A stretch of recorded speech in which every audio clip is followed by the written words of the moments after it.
Welcome back, folks. Friday gave bulls a brief shot right at the open, and then the market basically got smacked around the rest of the day.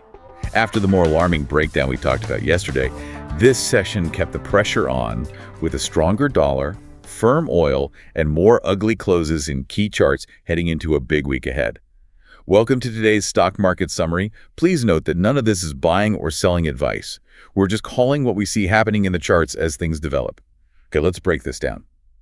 Yeah, that smackdown was really just a masterclass in bearish control. By closing bell, SPY, the S&P 500 ETF was down 0.57%. Wow. And it took out Monday's low, so we basically lost the entire week's progress. It's completely wiped out. Gone. But the real heavy weather is brewing in the Dow and NASDAQ.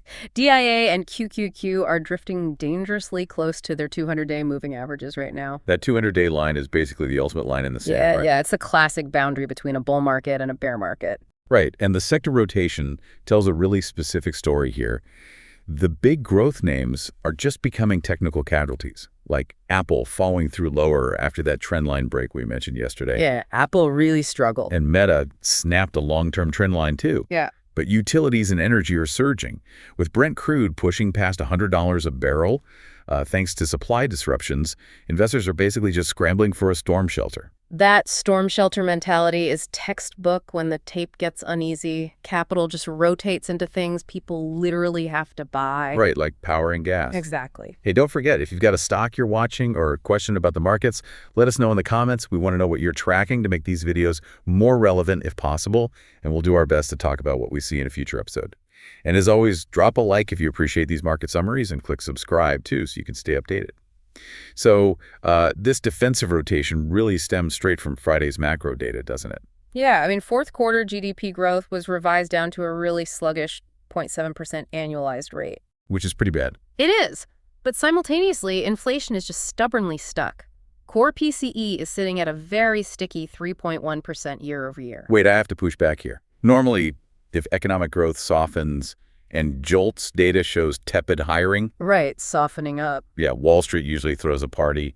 Bad news means the Fed will swoop in and cut rates. So why no celebratory bounce?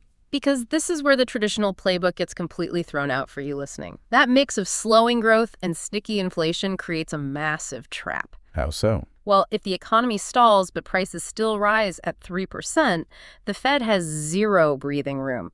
Cutting rates risks sparking an inflation fire, so they're cornered. Ah, the classic stagflation fear. So how do you even navigate a tape caught in that trap? You stop assuming every dip is a buying opportunity. When a morning pop gets aggressively sold into all afternoon, you need strict risk management. You can't just blindly buy. Exactly. Spotting early character shifts and executing tight risk controls is the exact framework we drill into traders in the Grok Trade Mentorship program. You learn to read these technical structures and get the coaching to stay grounded until you recoup your investment. With equities trapped and inflation sticking, my gut says capital should flee into alternative safe havens. But looking at the crypto and metals charts, I'm not seeing that flood of money. Yeah, it's surprising. Look at Bitcoin. It finished up 1.1% on paper, but price action was incredibly indecisive. Leaving that massive upside wick on the daily chart. Right. Mechanically, it's forming a double top against its March 4th high. Buyers pushed the price up, completely failed, and retreated. It's a huge psychological wall. And metals look worse. Gold fell 1.29% and closed below its ascending triangle support. That rising floor of buyers just caved in. Completely broke down. And silver plunged almost 5% in one session. That's falling down the stairs and taking the railing with you. It's severe technical damage, which actually raises a big contradiction to leave you with today. If inflation is sticky and geopolitical strain is high, why did gold, the ultimate historical safe haven and inflation hedge, break down through its support line today? What is the market pricing in that we aren't seeing? Man, that is a fascinating question to chew on. Have a great weekend, folks. Stay safe. And tune in next week as we continue to cover the markets and the developments we mentioned.